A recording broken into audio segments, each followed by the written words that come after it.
What do stones, skulls, and lunch have in common? You're about to find out on this fun-sized felony.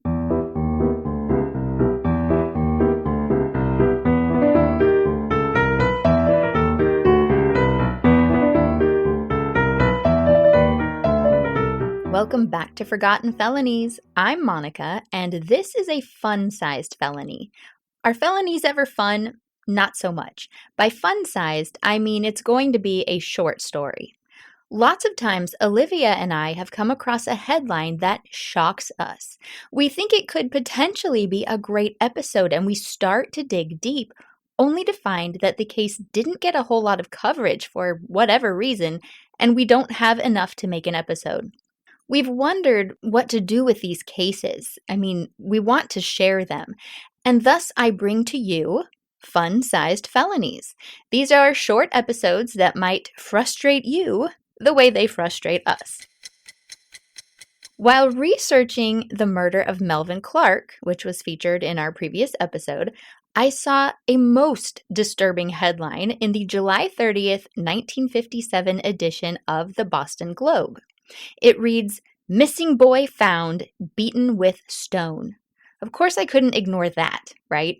So, a small 3-year-old boy named Richard Doherty Jr. from Whitman, Massachusetts, vanished from his yard shortly before 1 o'clock on the afternoon of Monday, July 29th. He was called Dicky for short by his parents. He had gone inside the house shortly before 1 o'clock in the afternoon to ask his mother for lunch. And she had told him, go back out and play. I will call you in for lunch at 1 o'clock. When she went to call him for lunch, he had vanished. His mother, Jean, searched all over the place for him. She's outside, she's looking everywhere. And when she couldn't find him, she had exhausted all the possibilities, she called the police. So it was about 2:15 when the police received the call. Chief Tobin rounded up 75 firemen and volunteers to search for this little boy. The search began in earnest around 5 o'clock p.m. And it was actually 2 firemen, Henry Landry and James Thompson, who heard faint moans coming from a thick tangle of briars and vines around 5:20 that evening. The brush was so thick that both of the men had to crawl through on their hands and knees to get to little Dicky. So wee little Dicky Doherty, when they found him, he was lying face down in the dirt. He had a horrible gash on his head, scratches on his face, 2 black eyes, and marks that looked like fingers around his neck. Despite all of this, he was somewhat conscious, and he recognized his father, who had been searching nearby, and his dad came rushing over to be reunited with his son. Now, the worst part was the weapon. About 50 yards away from where they found Dicky, they located a stone, as they called it.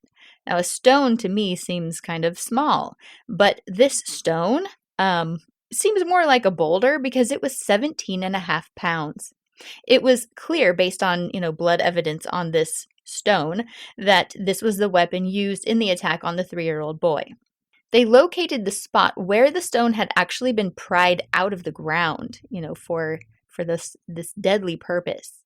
So like me, you're probably thinking that the attacker was trying to molest him. The article says that his clothing appeared not to have been disarranged, which I believe is their 1957 way of saying that he had not been molested. Now, everyone in the area was terrified, in Whitman. They were absolutely terrified because the previous Saturday, this just a few days before, because all of this with Dicky happened on Monday, there had been 2 young boys found dead in Field Park, just 7 miles away in the town of Brockton. These boys were the Stoughton brothers, and they had been murdered actually the day before that. So they were murdered on Friday, and then they were found on Saturday. Now, everyone with young children, I'm sure you can imagine, was a little more vigilant about where they were, keeping eyes on them, because what is happening in this area? Why are our children being attacked and killed? What is happening?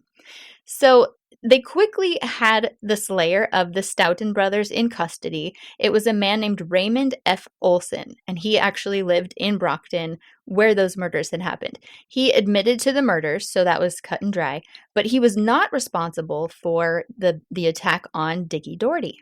Well, as it turns out, behind the Doherty home was an open field, and that's where Dicky would play most of the time.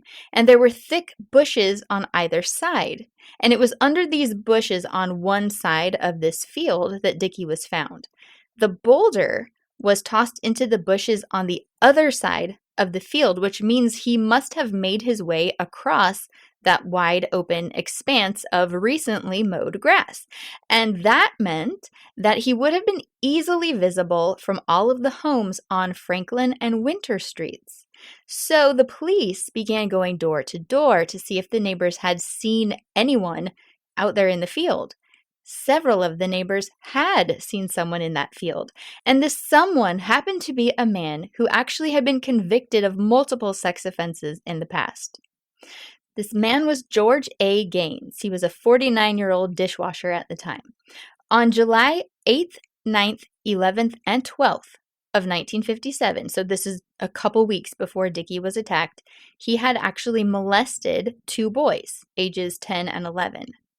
After the Stoughton brothers had been murdered by Raymond P. Olson, those 2 little boys, those 2 victims, came forward to report the sex crimes against them.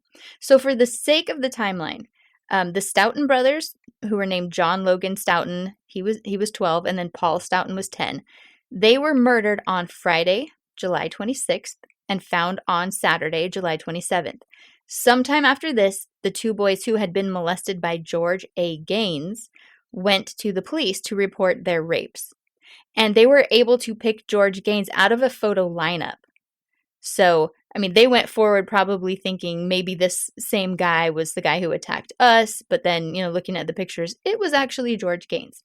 Now, on the morning of August 1st, 3 days after the attack on Dicky, the Whitman police had George Gaines in for questioning for the attack on Dicky, because this happened in Whitman.